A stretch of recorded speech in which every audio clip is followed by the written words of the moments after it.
Sounds like a religion being made up. Religions, they develop, they evolve. Made up from sheer cloth? No.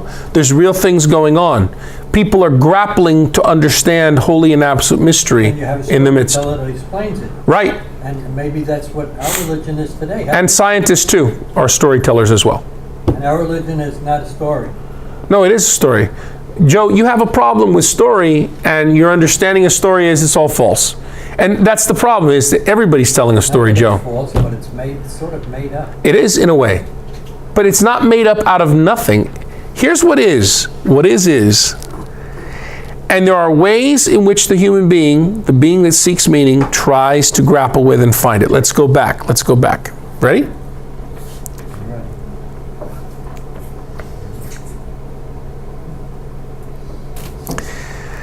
The southern kingdom was called Judah, where Solomon's son Rehoboam was the last king of the united kingdom and first king of Judah in the divided kingdom, the southern kingdom.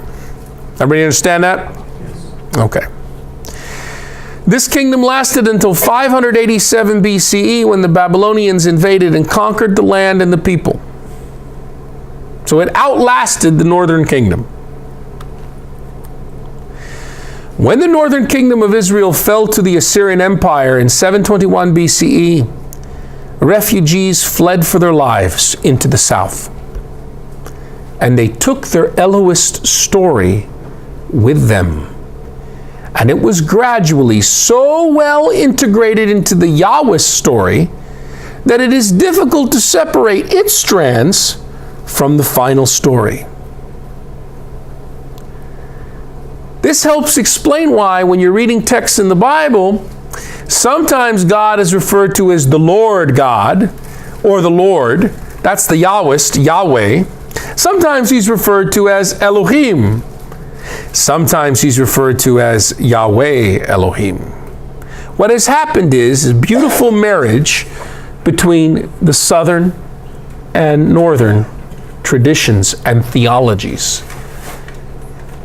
When I talk to you about how the Bible is a library, I'm showing you this right now. There isn't just one. When people say, give me the biblical view, that's nonsense. What biblical view? There's a whole bunch of views. Which? And there's even syntheses from the different biblical views that happen. And God works in the mess, ladies and gentlemen. God is being disclosed in all of this. The southern kingdom of Judah gradually lost its fervor and fidelity to the God of their Davidic kings, Yahweh. The Davidic heir, King Josiah, in 621 BCE, initiated a reform centered around, we just discovered a book that would later be called Deuteronomicon, Deuteronomy, which means second book. But actually it was the first book, because you see, even though it was attributed to Moses, this book was actually written around 621 BCE and then discovered. Though attributed to the time of Moses, its first edition had actually been written around 650 or 640 by priests under the employ of King Josiah, called Deuteronomists. Deuteronomists. Its final edited version was completed sometime after 587 BCE. So let me show you, look at the screen here. What we have are the first books. This is the core library of the library that would become the Bible. The Deuteronomic Storyline. Deuteronomy, Joshua, Judges, 1st, 2nd Samuel, 1st, 2nd Kings. Moses in these books appears very different than the later book, Exodus. In Exodus, Moses is unsure of himself and he stutters. In Deuteronomy, he's semi-divine, and he gives the words of God from the fiery mountain. Although Israel's understanding of Yahweh had always flowed from its experience of him acting in their history, its view of him was also tempered by the cultural and historical situations in the region. Before the exile in 587, Deuteronomic theology, reflected in the books of Deuteronomy through 2 Kings, the Deuteronomic Storyline, portrayed Israel's relationship with Yahweh using overlord vassal language. You obey me and pay me tribute, be loyal, and I will protect you against your enemies. Fail me, and you shall be utterly destroyed. This is how God appears in the Deuteronomic storyline. However, I have to be a little bit more fair with our brother, the Deuteronomists. They were mystics. Because in the center of that storyline, you have this incredible story of the Elijah-Elisha cycle, in which the prophet Elijah has to go being persecuted and pursued by northern forces. He runs to the mountain of God and fasts for 40 days. And he looks for the storm god. But God was not in the storm.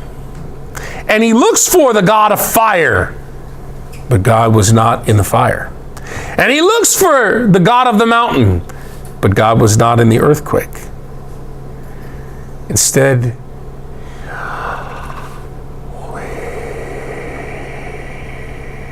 it was found in the soft whisper of a voice. This tells us that the Deuteronomist was a mystic. Despite the genocidal warfare and all the nastiness and slavery you see in the Deuteronomic history, he's open to question his own view of God. Maybe God isn't the storm god and the war god. Maybe God is more. Schematically, this section of the sketch of key persons, events, and times in the history of Israel could look a little bit like this. Solomon, we see the end at his death of the United Kingdom in 921 BCE. The northern kingdom splits from the southern, and the Elohist tradition begins around 850 BCE. In 721, only 200 years, the northern kingdom ends. Refugees flee south, taking the Elohist traditions, merging them with the Yahwist traditions in the south. Josiah in 621 BCE wants to get rid of all those unauthorized shamans, talking about the femininity of the divine up in the high places. Kill them all, burn them all down. And look, Moses told us to do it. We just found a book. 587 BCE, we have the destruction of the southern kingdom in the Babylonian conquest, the Babylonian Empire. Are we all on the same page? Part 3, the prophets. The Hebrew Bible contains a section called the prophets, the Navi'im, and distinguishes two groups. Former prophets, Joshua, Judges, Samuel, and Kings. Those would be the Deuteronomic storyline, right? Prophets like Moses. But we also have latter prophets, Isaiah, Jeremiah, Ezekiel, and the 12, Hosea, Joel, Amos, Obadiah, Jonah, Micah, Nahum, everybody's favorite. Yes. Habakkuk, Zephaniah, Haggai, Zechariah, and Malachi. Sometimes people say, I know the Bible from Job to Malachi. No, it's Malachi. Think about it. Daniel is placed with the writings in the Hebrew Bible. Our Jewish brothers and sisters do not read Daniel as if it's a prophet book. It's a writing. But Catholic and Protestant Bibles include Daniel in the collection of prophets, however.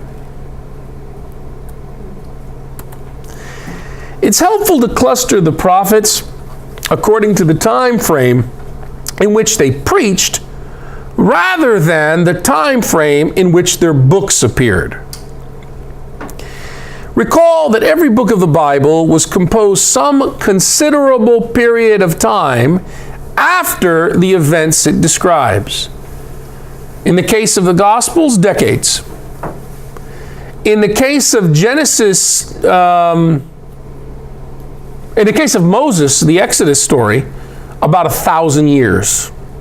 But Exodus was written 5th century BCE. He lived around 1400 BC. Do the math.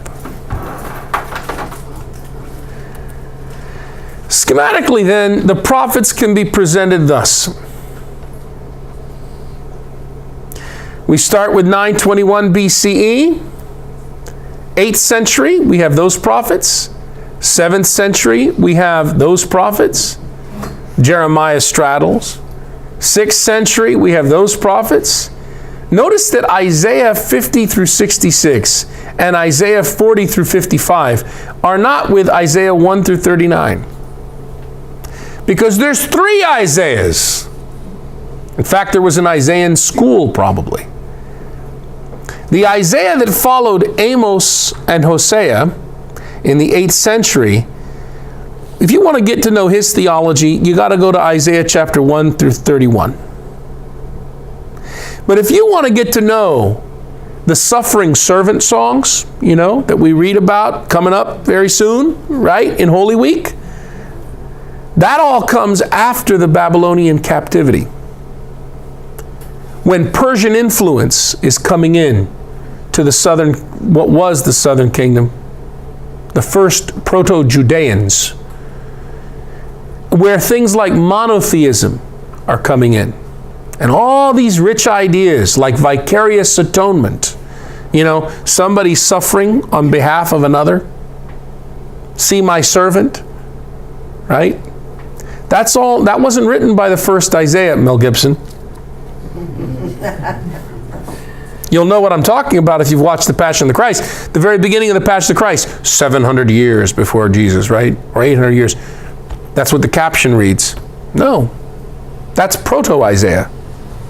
Deutero-Isaiah is in the 6th century. And Trito-Isaiah is even later, somewhere between the 6th and 5th. And then we have the 5th century.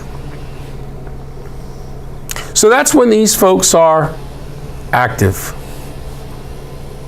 Okay? What happened that they, 1,000 years later, what happened that they decided to bring that story forth? Why didn't they do it before? Different times, different situations, different necessities happening. Why do we need to have the story? And why are we continually reinterpreting the same story? Because it's our story. And as we go through vicissitudes, that gives us a new perspective to see God. By the way, these stories in these books were not written by fundamentalists for fundamentalists. They were written by mystics for mystics. If you're coming at these books like a fundamentalist, your approach is wrong, my friends. In other words, you have to read between the lines. You have to be open to the transformation and experience God. You can't just be obsessed with the words. You have to go to what they point to. See, moon. The sage points to, I'm not the sage, okay, but the sage points to the moon. All the idiot sees is the finger. Now there's 2 prophets I left out. They need to be placed. A prophet named Jonah preached in the 8th century. But I got to tell you, friends, that the Jonah who preached in the 8th century, only a sliver of him survives in the book of Jonah,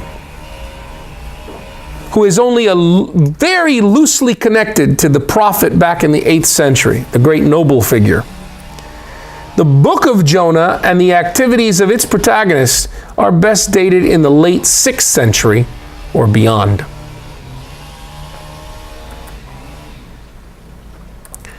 The book of Daniel is not counted among the prophetic books in the Hebrew Bible. But the book of Daniel is placed among the collection of prophets in Catholic and Protestant Bibles.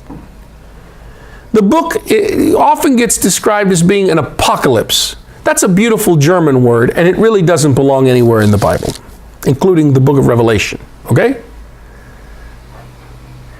It's a book of astral prophecy, like 1st Enoch and the book of Revelation. This book of astral prophecy should be dated in the 3rd or 2nd century BCE. It's describing a character living much earlier in the Babylonian captivity, 587, around that time. But the actual storyline is dealing with situations in the 3rd or 2nd century, centuries later.